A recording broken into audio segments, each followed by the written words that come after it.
Hey guys, Sean Strong here from the Masculine Mission. Great to be back with you again. So in the last episode, we laid the groundwork for what biblical masculinity looks like. And this is going to be a bit of a journey for us because as I think I've mentioned before, the Bible doesn't have a whole lot of chapter and verse for us to go to. Verses for us to point at to say, this is what masculinity looks like. There are some in there, but there's not a ton. So this is going to be a bit of a journey. Regardless, in that last episode, we talked about ego. We talked about self-control. We talked about the difference between a strength that serves yourself and a strength that gives life to others. We said that before a man decides what to do, he has to be clear about what's driving him because strength without submission is dangerous. And now we're going to step into a harder question. What happens when a grounded, submitted man is faced with real evil? That's an important question, not one that we think about very often at all.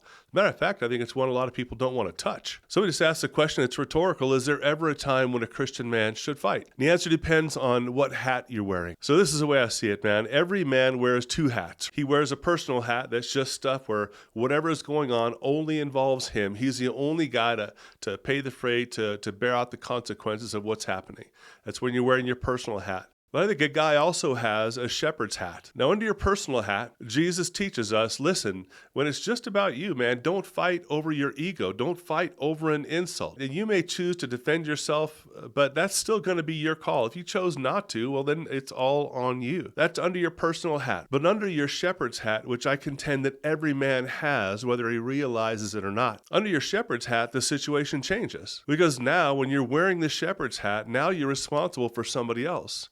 Right? You're responsible for your wife, for your children, or from the masculine missions perspective, you're responsible for people that are more vulnerable than you, even if they're not related to you. Again, even if you don't have the responsibility, they're not yours. The masculine mission says if there's people around you that are more vulnerable, dude, you're on the hook. Why? Because you're a man. That's what you should do. That's what I should do. And we're going to try to at least bear that out in the scriptures as we continue to move forward. So see, the scripture may not define masculinity as explicitly as we like. That's just a reality. But the role of a shepherd kind of reveals some of the principles behind masculinity, and that's where we're going to go today. So let's talk a little bit about shepherds. We almost all should get this. A shepherd's responsibility is clear. Their role is to protect and to care for the sheep. Now, we have a lot of examples of shepherds. Because what are we after here? I want to see, okay, if we're able to agree that a shepherd's responsibility shows a lot of masculine behaviors in it, if we can agree with that, let's take a look at some of the examples of the shepherds we have in the scriptures. So most of you will recall this, but before David was a king, he was a shepherd, and he killed a lion and a bear defending the flock. It says he did it with his bare hands, I believe. I'm like, bro, that's pretty impressive. But David was a king.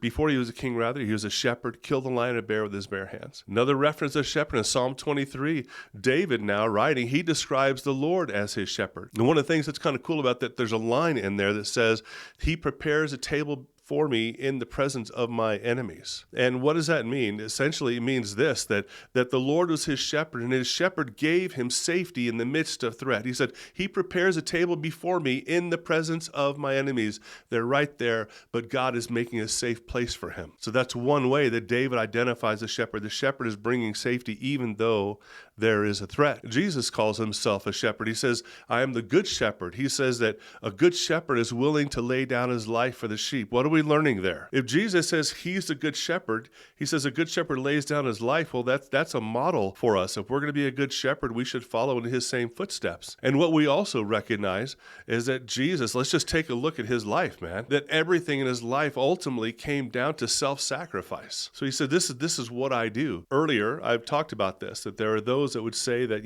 Jesus is a perfect model of masculinity, and I don't disagree. However, there's some things that Jesus didn't have to go through. He wasn't married. He didn't have kids. There's a lot of stuff that we didn't see acted out in the life of Jesus.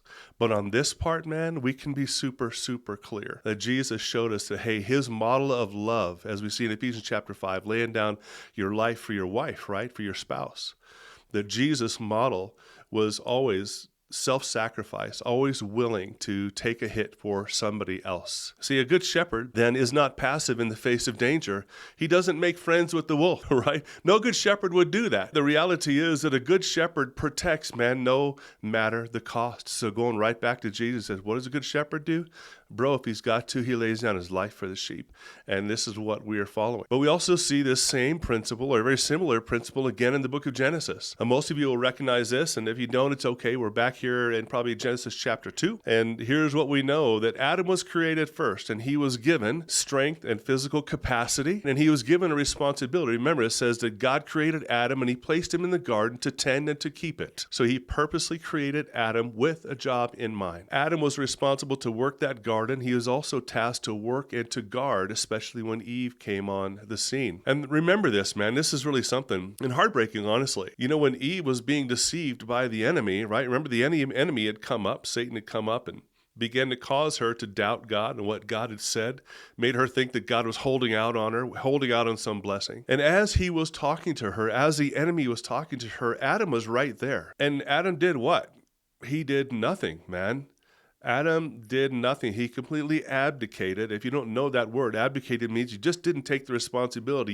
You shirked, or you set aside your responsibility. Adam abdicated his responsibility to care for Eve, to lead Eve. So here's how that story goes. After that had happened, Adam and Eve both, right? They both ate of the forbidden fruit. The next day, God comes. And when God came, you know, he's calling out and he said, "Hey, Adam, where are you?" Right, here's the thing that's interesting. He didn't call for Eve. God came the day after the fall, and he did not call Eve to get an explanation from her about what happened. He called for Adam. Dude, the truth is that Adam was held responsible. He was held responsible because he sat by instead of getting involved, instead of protecting, instead of doing anything, right? Instead of doing anything, Adam did nothing. And that's why God came calling. Adam was the one that was held responsible. And that doesn't mean that Eve wasn't also responsible, but Adam was responsible first. Why? Dude, you were the first man on the scene. You were the senior guy. You know, second, I created you in a certain way. I created you with some strength. I created you with physical capacities. I created you with the ability and the call to work. He created Adam very specifically. So in a case like this where Eve needed to be defended, Adam had been completely prepared for that task, and he didn't do it. So I probably beat that horse enough, but Adam was responsible. That's why God came looking for Adam first. So there's a principle here that's pretty clear, and that is that responsibility follows design. God's design of Adam brought with it responsibility for Adam. So when we ask the question about whether a man should fight, we return to the same answer that we kind of started with, and that is, well, should a Christian man fight? It depends on which hat he's wearing. And it brings us back to the central truth of the masculine mission. It's not the central truth, but it is a central truth of the masculine mission, and that is that masculinity by God's design is life-giving. That's the way it's supposed to be. We may not be 100% there, but by God's design, masculinity is supposed to be life-giving. You see, like a shepherd, a man defends those more vulnerable than himself, even when it requires stepping into danger. Shepherds don't decide to pull their pants up and get tough because they see that a wolf has no teeth, right? There's always danger. He's stepping into danger. That's what makes him worth something. So I want you to think about this, and you know that we're using illustrations, we're using shepherds, and most of us, of course, are not living in an agrarian society or a ranching type of society. And you might say, you know, Sean, dude, it's 2026. One, I don't have sheep in my front yard. Two, listen, I'm not really a shepherd. I'm not called to that. And three, by the way, we have police. If something goes south, you know, it's 2026. I'll just call the cops if something goes weird. And I would say, of course, call them. And then just wait. I've got a buddy that's on the SWAT team, and a guy that, you know, he and I have talked a lot about things like this. I'll have him on the podcast someday. He had talked about that the average response time, depending on where you're at for some call, can be 15 minutes. You know, dude, what do you do? I mean, if there's a metaphorical wolf at the front door trying to make his way in, you going to wait 15 minutes? And let me be balanced on this, though, because that's not altogether unreasonable. What I want us to do is prepare and recognize that there are times where we may not have an option to wait, and I'll hit that in a minute. But then there's other times, man, where it's wisdom. Another good buddy of mine, a good mentor, you know, he said, if in a case where someone is trying to kick in your front door and you've got your family with you, get your family with you, get your gun, but don't go down shooting on this guy. You know, you can yell at him and let him know, I've already called the police and I'm armed, you know, and you guys are hunkered down in the bedroom. That's probably a smarter way to go in a lot of cases. You know, it's not always about being Rambo or having to go down and, you know, put a cap in this guy's head. But the point is, yes, of course we have police. I recognize we're not real shepherds. But the police sometimes, man, waiting all that time maybe isn't going to get the job done. Even if this is not something that is going to happen to us likely ever in our life, guys, I want us to be thinking about it, because when crap goes bad, you won't have time to figure out what your position is on Christian violence. You won't have time to sit and wonder. You won't have time to bulk up or to get strong or to get lethal. You won't. And that's why we got to look at these things right now. I think it's part of being a man. Sorry. Now think about this. You guys remember the day of September 11th, 2001. Todd Beamer and a group of passengers chose to confront evil on Flight 93. And you remember this, that there were terrorists on that flight, and they think that they were getting ready to crash that aircraft into either the Pentagon or some other place. And this is what Todd Beamer said. Before they acted, he's kind of huddling people together. And before they acted, he said, okay, let's roll, man. Let's go. And we all know the story. At that time, this guy and the people with him proceeded to attack the terrorists who had hijacked the plane, saving possibly hundreds of lives on the ground at the cost of their own. Let me just ask you, man, when you think about a story like that, here's a guy, he's got a family. I mean, I recognize that he didn't have any other options. He must have known that the way that this was going to go down. I know he had been on the phone. He was aware that other planes had been crashing into stuff. So I think he knew that this was not going to end well, but still, he didn't sit back and do nothing. And when you think about a guy like that says, okay, we got to do something. Let's roll. Let's get this done. Let's go after these people. Man, how does that hit you? Because it hits me. One, it inspires me. Man, that's the kind of guy I want to be.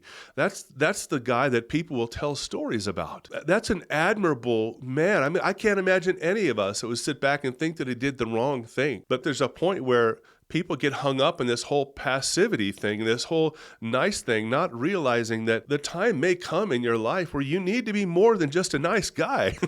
And so I get inspired by that story. Again, I hope none of us are ever put in that spot, but I hope we're inspired by those types and those stories of courage, because honestly, that's a glimpse of what a good piece of the masculine mission looks like. It's self-sacrificing. See, we admire that moment because it reflects something that is deep and true. It reflects courage and sacrifice and responsibility in the face of evil. How can we not admire that moment? Some of you may, if you're living local here, I'm in Colorado. If you're local, you would know this story. In 2021, 10 people were killed in a shooting at a grocery store in Boulder, Colorado. Now, law enforcement eventually stopped the shooter, but only after 10 lives were lost.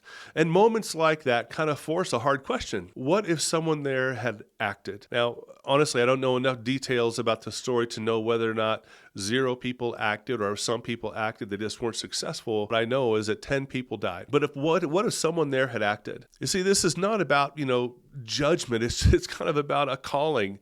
It's about what are you and I created to do? As a man, why did God give you masculinity and strength and testosterone and all these things? It's not just one single reason, but it is my conviction that every man is called to defend those more vulnerable than him when placed in a position to do so. Now, let me just bring some balance to this. I recognize that not every situation allows intervention.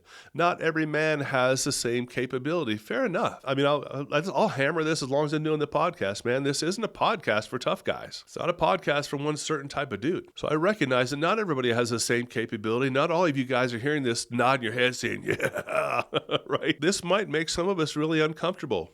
And that's okay.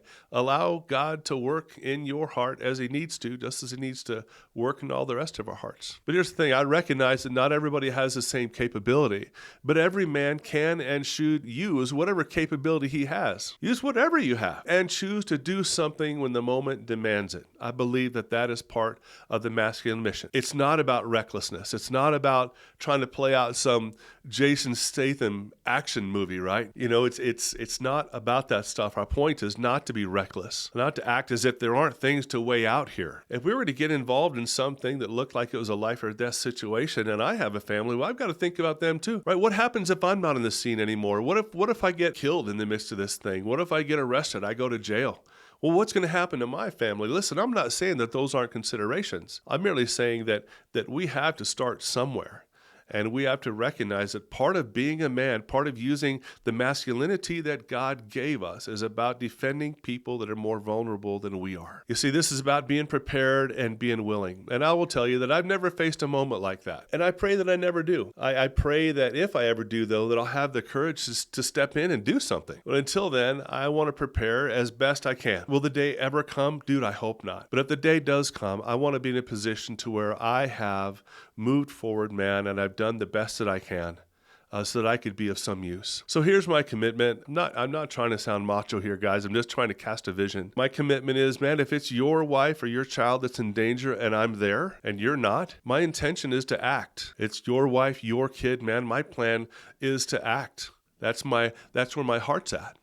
And I pray that God raises men who would do the same thing for my family. Not because of ego, but because of character and because of calling. See, I'm hoping that there are other guys out there that would think the same way, that if it was my family in the grocery store and there was some shooter, he wouldn't be worrying about what their last name was. He would say, I'm a man, and what a man does is he gets in between evil and people that are vulnerable. I'm praying God will raise those same men up so that my family would have a man that would be willing to step in. Why? Because he is a man.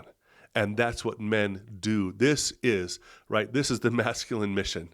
It is masculinity that brings life, that people can put trust in, that people can put faith in. I pray the Lord raises up more and more of those guys, because godly masculinity gives life even if it comes at a personal cost. Does that sound familiar? And it should, because it sounds just like Jesus. It sounds just like what we saw him do. Jesus came to give his life. Jesus was willing to give his life for people that didn't deserve it. And he was willing to give it all for someone else's benefit, man. And when Jesus is a model of masculinity, hey, that part we certainly should be able to get behind. And guys, just think about this. Imagine a world where men live like this, where responsibility replaced passivity. If a guy actually embraced the masculine mission, and when something was going down, he wasn't whipping out his freaking cell phone to videotape somebody getting beat up or something terrible happening. Imagine if guys got rid of that and they took on responsibility, and that is to try to get in and help when they could. Imagine if every guy in the world acted like that, then courage would replace indifference. I mean, isn't it crazy right now? And you guys have seen it, because I've seen it. You're watching a Facebook video or a YouTube short, whatever, and some person's getting beat up and there's like a dozen people around them with their stupid phone. A lot of them men not doing anything. Again, would it be scary? Is it always the right thing to jump in? Hey, I think we all have to process these things. When you got 10 or 15 people looking on, man, I don't want to be that kind of guy, and I pray God will give me the grace to not be that kind of guy if ever put to it. See, instead of bystanders, we would see protectors if men embrace the masculine mission. So let me just ask you, let's talk about you, all right? Just like I'm thinking about myself. Let me ask you, what is your role as a man? Do you view your role as a man as, hey, I just provide for my family, I take care of me, stuff goes south at a church? Do you act? Do you run? Do you hunker down? Do you hide? I mean, these are just things for us to think about. Do you have a responsibility to any other people around you that may not know you just because you're a man? How do you view your role as a man? I'm not saying you're Superman, nor am I, but we have a long way to go, I think, compared to the place where we typically are. And that is, we don't tend to act because it's not part of our ethic as much. What's your conviction about the use of your own strength? When and how should it be used? Or how about this question? What are you showing your son or the next generation about what it means to be a man? These aren't common conversations. They're not taking place every single day, but guys, imagine this. Imagine sitting down with your son, and if you haven't done this, okay, grace and peace, right? We're all learning. We're all thinking of things that we could be doing better. But imagine sitting down with your son and saying, son, here's what you're supposed to do with the strength that you have. Here's what you're supposed to do with your, again, all those masculine aspects that a kid would have, knowing his propensity to use it improperly unless he is taught better. What are you showing your son? What's your conversation with him about what it means to be a man? What do you tell your son to do if he's put in a situation where somebody more vulnerable than him is in trouble or having a hard time? You see, part of the masculine mission is recognizing this, that you're called to protect and care for those more vulnerable than you. That's a masculine mission thing. Let me say it again. Part of the masculine mission is recognizing that you are called to protect and care for those more vulnerable than you. Maybe even those that don't share your last name, those you don't have a technical responsibility for. What you do have is you're a man. They're more vulnerable than you. you got to make a decision about what you're going to do. And this isn't about creating aggressive men. Man, that's the last thing that I'm after. It's not about creating aggressive men. This is about forming responsible men. Men that are thinking about this stuff and recognizing that the role of the shepherd is something that belongs to me. Thinking about all the way back in the garden how the Lord created Adam first and gave him strength and abilities to do stuff, to protect people that are more vulnerable than he is, right? It's about forming responsible men who are thinking through this stuff. It's about, helping to form these men who don't fight for ego, but will stand when it matters. Men who aren't ruled by anger, but they also aren't paralyzed by fear. You see, from the beginning, man was created to work and to protect. And some people, have abandoned that, and others have twisted it. But the call of God hasn't changed. Irrespective of whether or not we're at the place we need to be, the call of God hasn't changed. See, here's the truth, guys. You have been entrusted with people that might be your wife, that might be your kids. You've also been entrusted with people because you're the man, because you're the strong one, with people that are around you to stand against evil. You have been entrusted with people. And part of your purpose is to bring strength and safety and life to those more vulnerable than you. Now, whether you embrace that or walk away from it, that's the question that every man has to answer for himself. Well, guys, that's about it for today. As always, hey, I would appreciate it if you would subscribe or follow or share, whatever you do on the platforms that you're on, and let guys know that, hey, there's another resource out there. We want to talk about masculinity from a biblical perspective. We want to talk about discipleship, and I hope this brings benefit to you and to the people that you might share it. All right, guys, have a great day. Take care.